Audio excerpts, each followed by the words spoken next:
Aquí, positivo 1, 0. Aquí está el 0, ¿no? Sí. Ok. ¿Cuál es el T de beta 3? Según esto, 108.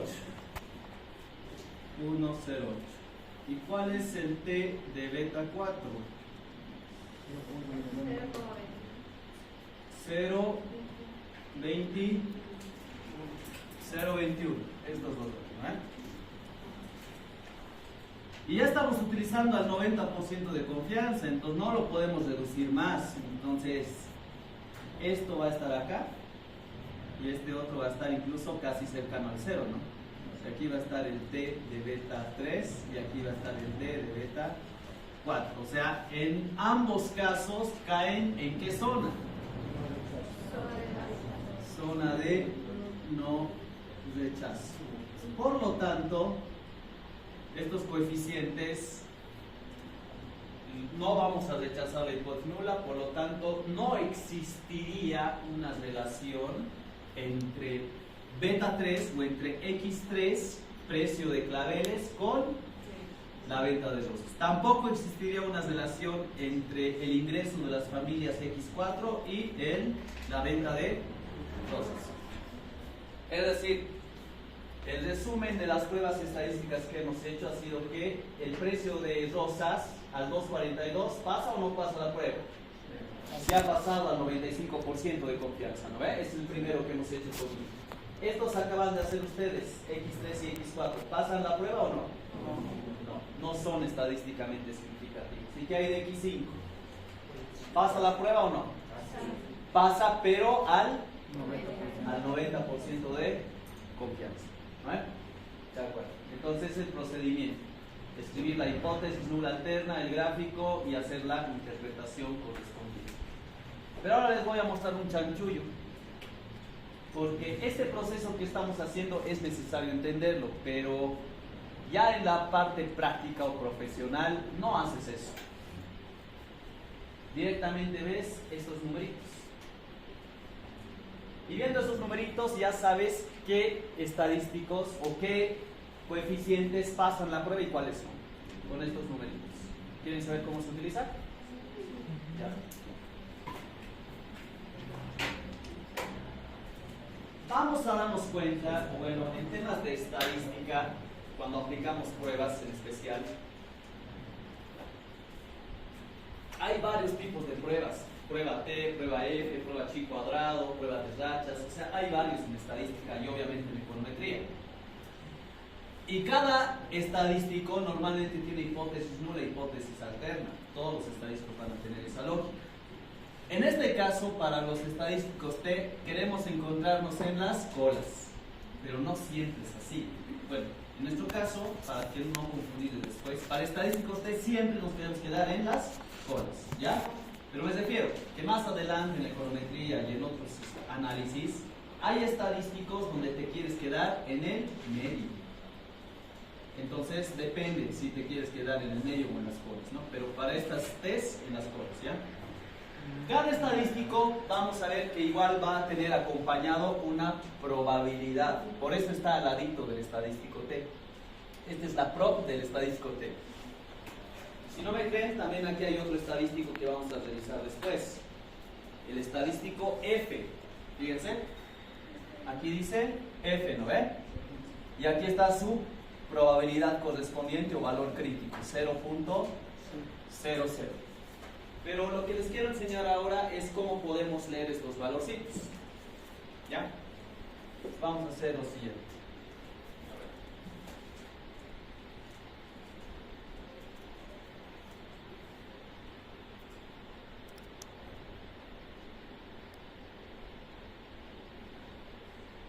A ver, voy a tratar de explicar lo mejor que pueda.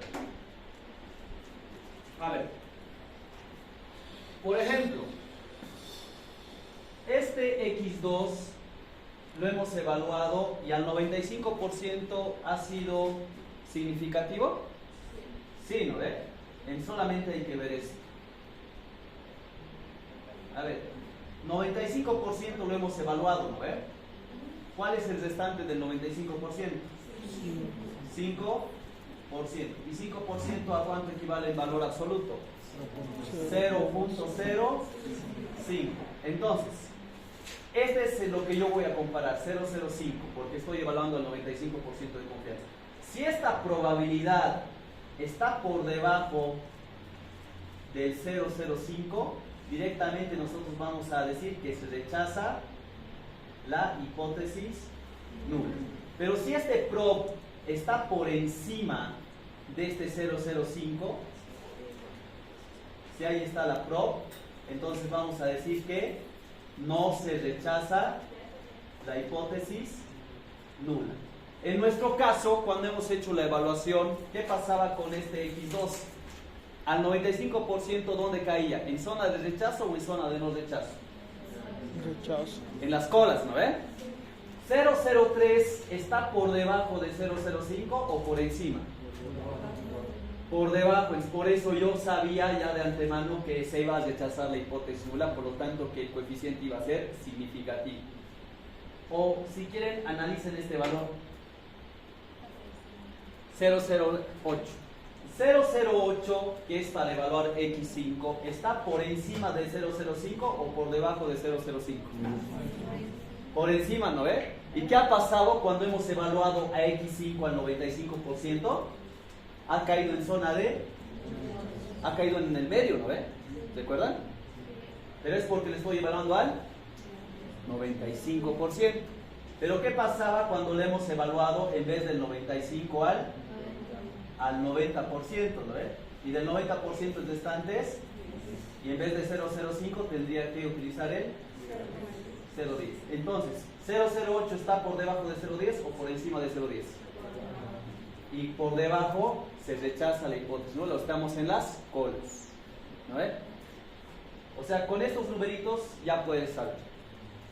En otras palabras, así lo voy a resumir más fácil. Si cualquiera de estos valores está por debajo del 0.10, ¿está bien o está mal? ¿Va a ser significativo o va a ser no significativo?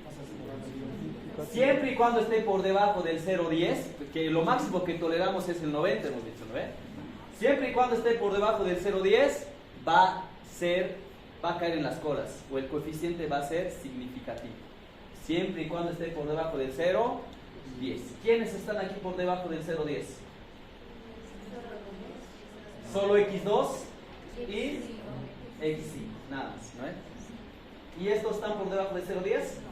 Ni por si acaso, ¿no? Están muy por encima. Por eso cuando ustedes han hecho ahorita el ejercicio, todos caían en el medio, ¿no? Inclusive había uno que estaba casi al medio siempre. ¿Cuál era ese? ¿No? Era este, el 0.21, ¿no? O sea, en otras palabras, esto ya de repente no se entienda mucho, pero estos son los niveles máximos de confianza a los que puede soportar estos coeficientes. Por ejemplo, este X2 soporta hasta el 97% de confianza. Este soporta hasta el 92% de confianza. Para este necesitaría un 70%, perdón, 30, 70, ¿no? Sí, un 70% de confianza necesitaría para este. Y para este, ¿qué nivel de confianza necesitaría para que recién caiga en zona de rechazo? 16%. O sea, ¿tú crees admitirle un 16% de confianza? Ni por si acaso, ¿no? Por eso es hasta el 90 que aceptamos, ¿no? Inferior a 0.10. Y de esa forma ya puedes darte cuenta. No sé si se ha entendido. Ese es el chanchullo, directamente, ¿no? Pero yo en su examen quiero que hagan eso. Pero ya pueden ver, obviamente, no van a tener la regresión, ya pueden saber a qué conclusión tienen que llegar, ¿no? Luego hacen el grafiquito. Ya. ¿Consultas de las pruebas test? Ya, con eso estamos cerrando la prueba. Bueno, me falta una cosa.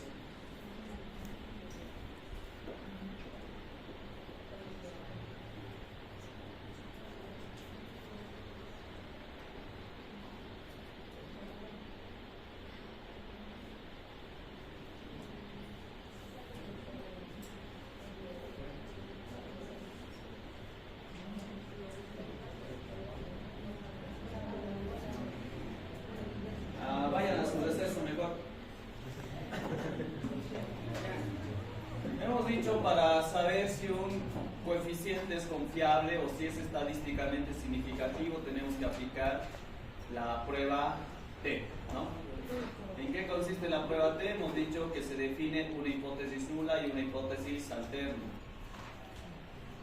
Necesitamos también calcular el estadístico T. Bueno, eso lo hemos obtenido de la regresión directamente, pero si quisiéramos hacerlo manualmente, lo que tendríamos que hacer es dividir el beta, el valor que obtienes en la regresión, sobre la desviación estándar del beta. Y también necesitas definir un valor crítico o un T crítico, ¿verdad? Y para eso necesitamos dos datos: el nivel de significación o el complemento del nivel de confianza, que el más regular es 0,05 o 95%, ¿ven? Grados de libertad sería n-k. Bueno, aquí dice 2 porque este es para el modelo con una sola variable x, o sea, una y y una x solamente serían 2, ¿no? n-k es lo que tenemos que utilizar para cualquier modelo que nos encontremos. Este beta, por ejemplo, en el caso del precio de rosas, este beta sería 2228. ¿Y de dónde se obtiene esta desviación estándar? Pues hay varios cálculos que hay que hacer todavía. Hay que calcular estas fórmulas, hay que calcular la varianza del modelo, y la varianza del modelo tiene esa fórmula. O sea, es todo un lío. O sea, hacer manualmente esto te va a llevar tiempo. Pero la ventaja que tenemos de los programas como el Excel y otros es que estos valores ya los tenemos calculados, ¿no? Lo único que nosotros hemos hecho ha sido buscar el dato que necesitábamos en la regresión. Pero manualmente hay todo un proceso para hacerlo, ¿no? Si ya tengo el T de mi beta y tengo el valor crítico, el T crítico, ¿puedo saber en qué región cae? ¿Sí, no? Una vez calculado el T y el T crítico, hay que hacer un contraste, una comparación de estos dos, ¿no? Vamos a tener una distribución de probabilidad donde hay las tres zonas que hemos dicho: zona de rechazo, zona de rechazo, zona de no rechazo. Y aquí la va a separar estos dos valores de crítico. Y hacemos una comparación, ¿no? Si el T es mayor al T crítico, bueno, si el valor absoluto es mayor al T crítico, vamos a rechazar la hipótesis nula. Es decir, ¿por qué valor absoluto?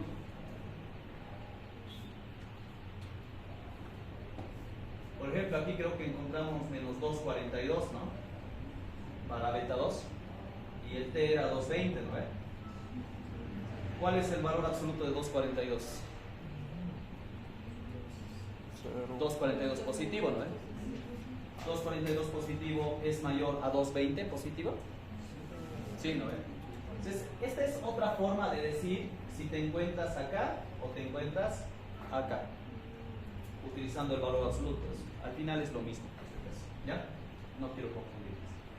Si el valor absoluto de T es mayor al T crítico, quiere decir que nos vamos a encontrar en los extremos, y por lo tanto, y caso contrario, si esto es al revés, nos encontraríamos en la zona del medio, ¿vale?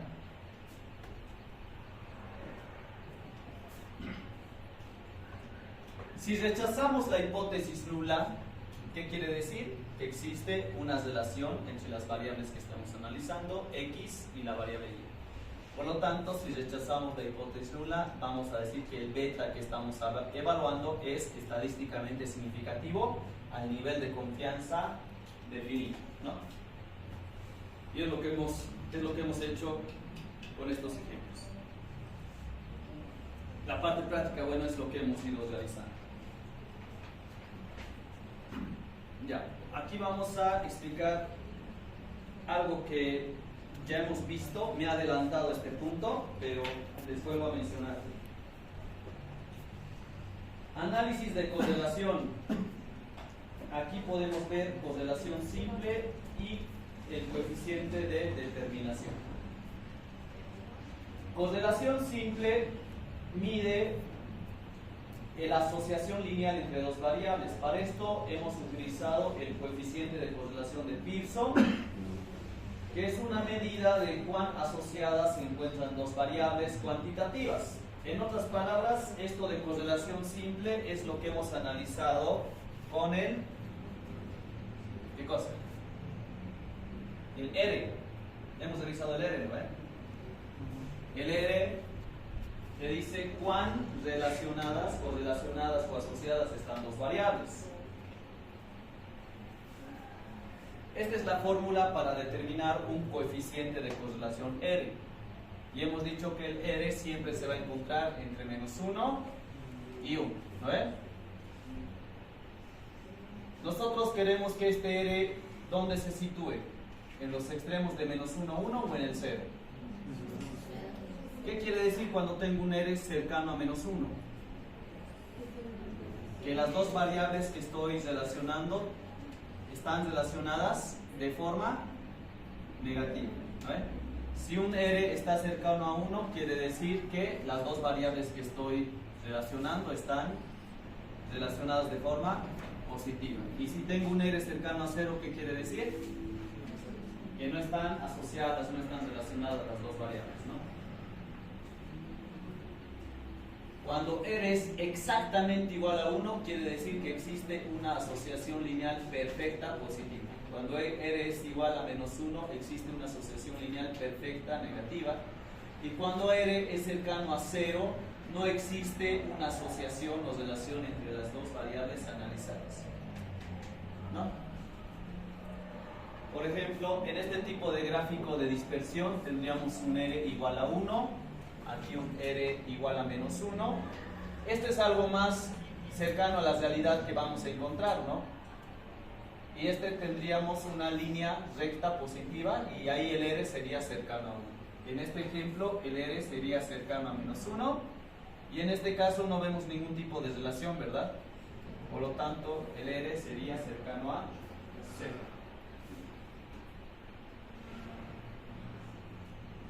Esto hemos hecho para la demanda de rosas, para la venta de rosas que hemos estado analizando. Sí, ¿no?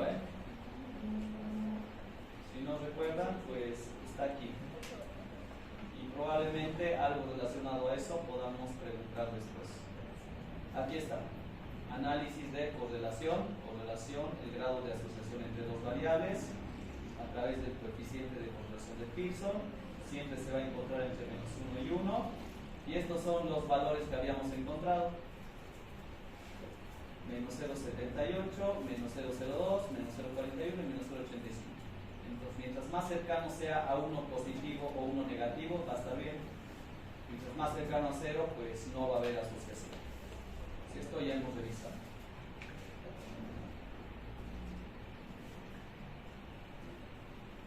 Ya, el sexto sí es nuevo, pero ya lo han revisado en otra materia. De todas formas lo vamos a explicar. ¿Qué es el coeficiente de determinación? ¿O qué símbolo tienen? ¿Cómo lo conocen al coeficiente de determinación?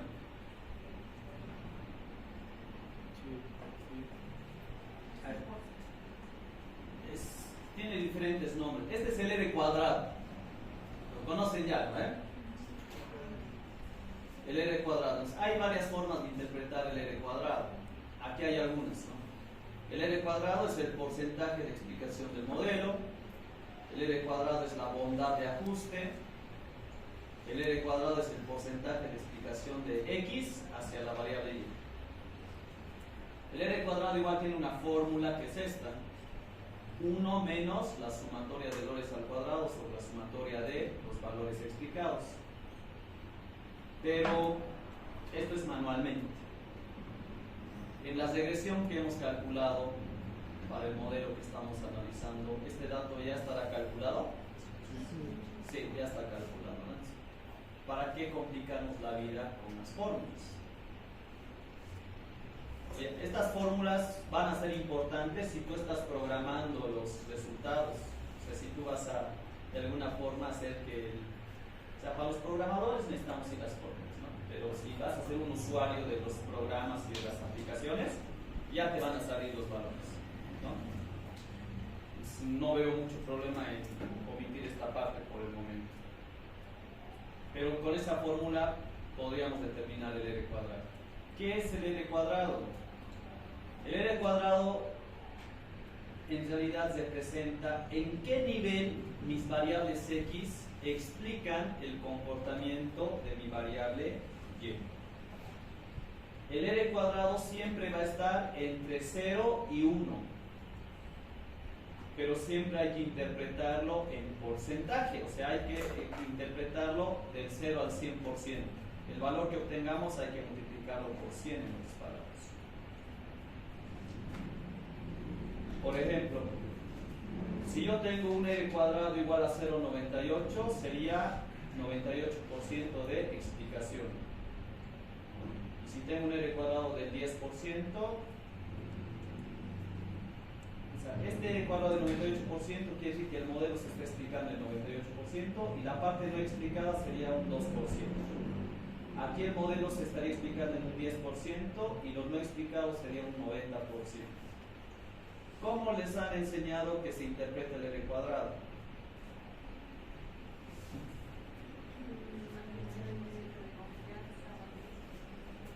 ¿El nivel de confianza mostraría el R cuadrado?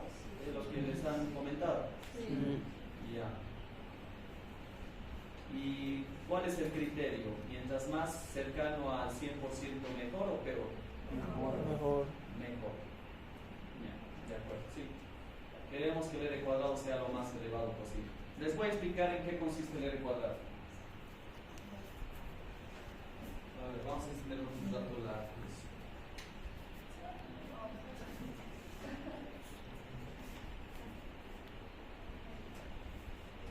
A ver, nosotros actualmente tenemos este modelo.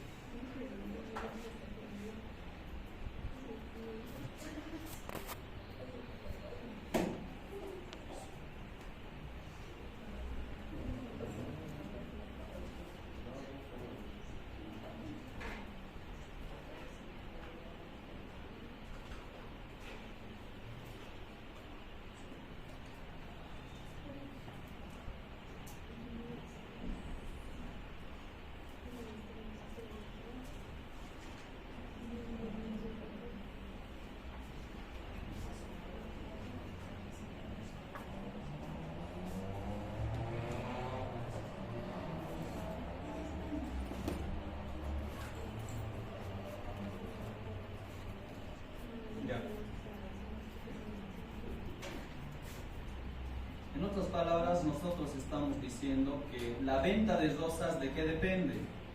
Del precio de rosas, depende del precio de claveles, depende del ingreso familiar y depende del tiempo, ¿no?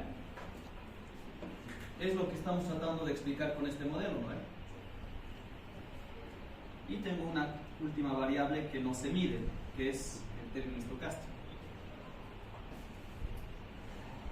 Ya viéndolo con datos, quiero saber cuál es el R cuadrado que tiene mi modelo.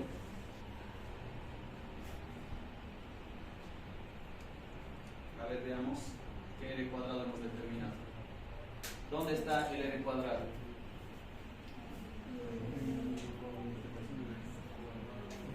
Coeficiente de determinación. Hay dos. Aquí está el 1 y aquí está otro. Coeficiente de determinación, R cuadrado. Y R cuadrado ajustado. Ya. El que tenemos que utilizar para este modelo es este de aquí. ¿Ya? El ajustado es el que tenemos que utilizar. El ajustado se utiliza cuando tenemos este tipo de modelos, cuando hay varias X. ¿Y cuando utilizo entonces este coeficiente de determinación normal, el R cuadrado?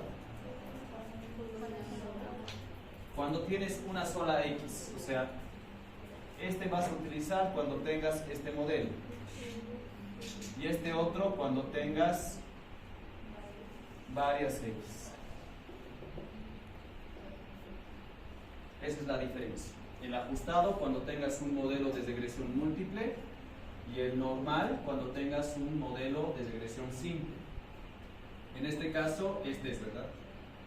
Es uno con varias variables, entonces el que hay que interpretar es el ajustado.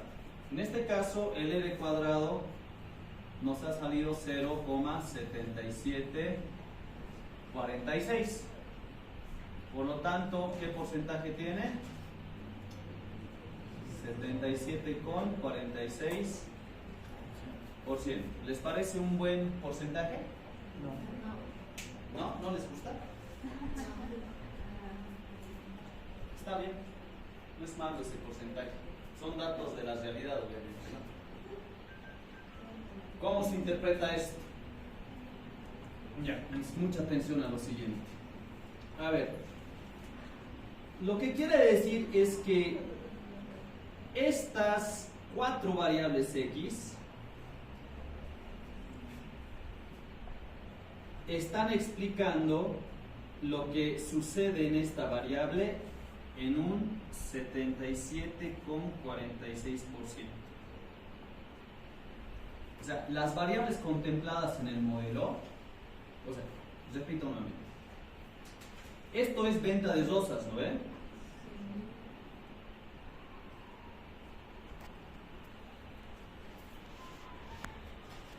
¿Qué es eso? ¿Qué se están llamando? ¿Desde allá es? ¿Qué está?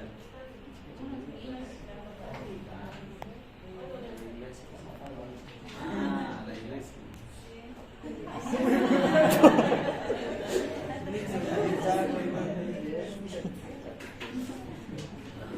Ya, nuevamente.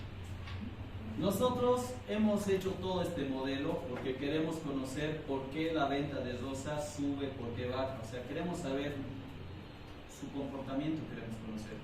Y para eso, en nuestro modelo hemos propuesto estas 4 variables que explicarían por qué esta variable se mueve hacia arriba, hacia abajo.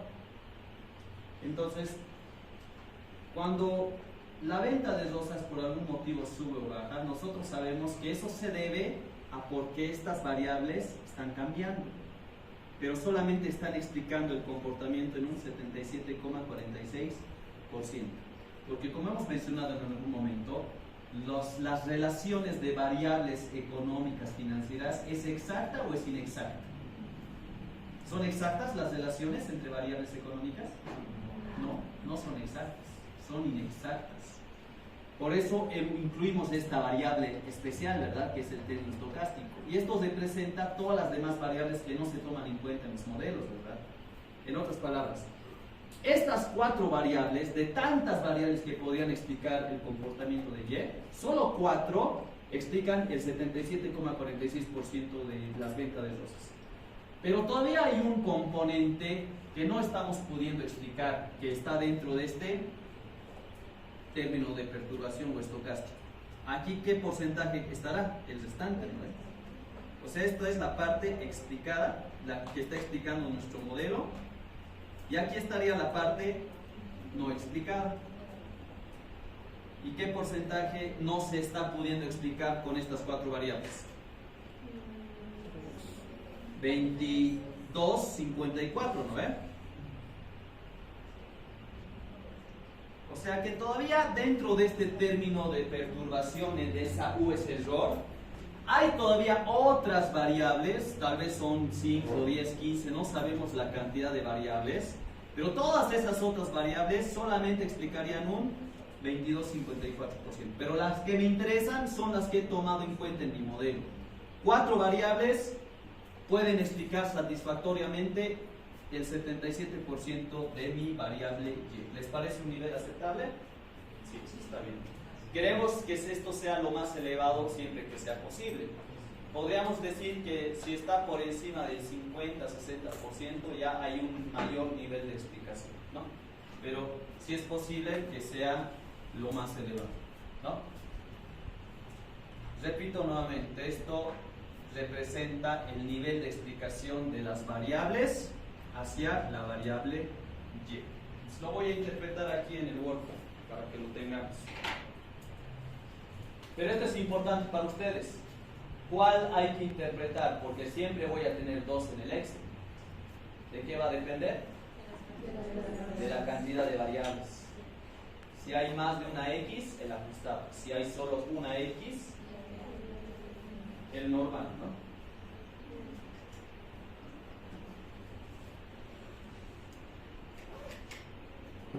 Ya, pues vamos a venir acá. Vamos a bajar.